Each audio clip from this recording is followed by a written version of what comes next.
Poliisi Evuddeyo Esther Mbayo ng'ensonga ze bwe zitanaggwa newankubadde nga ebbaluwa emwetaaga yali yafuluma omwezi oguwedde nga tali mu ggwanga. Okusinza ku mwogezo w'ekitongole kya poliisi ekikesi Charles Twine bakyagenda maaso n'okunoonyereza era ng'omubaka ono waakuyitibwa essaawa yonna. Era n'atuwabula nti bwe tuba tumwetaaga tuyinza okuddamu tumuyite naye nga after ennaku z'omwezi 20 ogw'omwenda twali tutegeka okumuyita eky'omukisa omubi n'agenda ku floor ya parliament n'alimba nti abasirikale ku CID headquarters bamutulugunyizza bamuyisiza nga si bulungi ekitali kituufu kubanga amazima agaligo nti ono omukyala tajjanga kwekibuli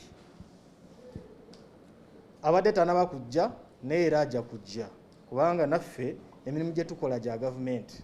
Ono ategeeza ng'omubaka ono bwe yabawaayiriza nti baamutyoboola kyagambye nti tekyaliwo era nti omubaka ono yabasibako amatu g'embuzi okubaliisa engo.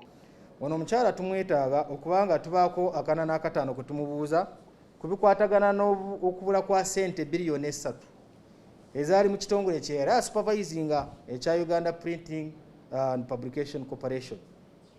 Era omulimu ogwo gw'okunoonyereza tugukutte bulungi nga bwe mukimanyi twalikavaringako ssente emiliyoni 640 nakati wenjogerera waliwo essente endala ze tulikavarinze. Kinajjukirwa nti sabbiiti eyise mu lukiko lw'eggwanga olukulu nga bakubaganya ebirowoozo ku kukwatibwa kw'ababaka Alan Ssewanyana ne Muhammad Segirinya. Omubaka Mbayo yavaayo n'ategeeza nga naye bwe bamufulumizaako ebbaluwa nga tali mu ggwanga ne babuuka amateeka nga bwe gateekeddwa okugobererwa. Ono agamba nti baamuyita nga tebayise mu mukubiza w'olukiko lw'eggwanga olukulu ekintu ekikuba ebituli mu nzirukanya y'emirimu. Statement, but through the Speaker of Parliament. When I came to you, Right Honourable Speaker, you told me that the process of summoning a member of Parliament should be respected and it's still in place. So my question is, do we have people in this country that respect the rule of law?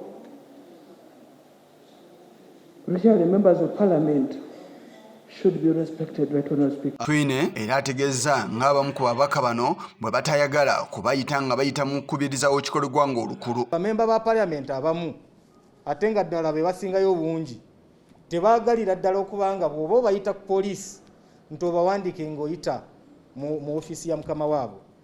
Abamu baprefaringa nti bw'oba omwetaaga mukubira essimu era ajja kujja mu kyama akole statement nga bw'omwetaaga okujjako nga keesi nene. Ono era akoonyeeko n'okuyita ababaka bano nga bayita mu mukubiza w'olukiko lw'eggwanga olukulu kyagambye nti mu mateeka tekiriimu. Bamemba bazi ba Parliament tubawa ekitiibwa ennyo kubanga era bakisaana naye ate amateeka nago galina kye gagamba.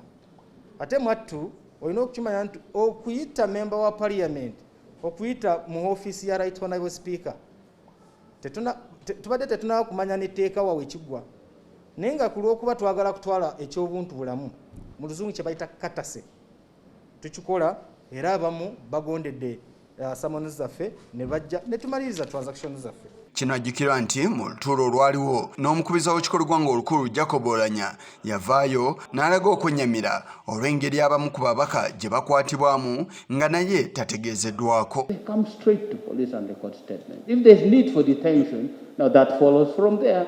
Outside the cameras, outside the public thing, the way this one was handled, General Moazi, was not right. It wasn't. I have seen the video clips. It was not right. It was not right. So these are things you need to change as we go along so that respect is given to each of the citizens of this country and they're treated fairly within the law. I watched the clip. I was very, very upset. But because it shouldn't be happening. I'm not saying members of Parliament are special, but they are members of Parliament anyway. So to that extent, they are special because we only have 529 of us. There's no other outside this.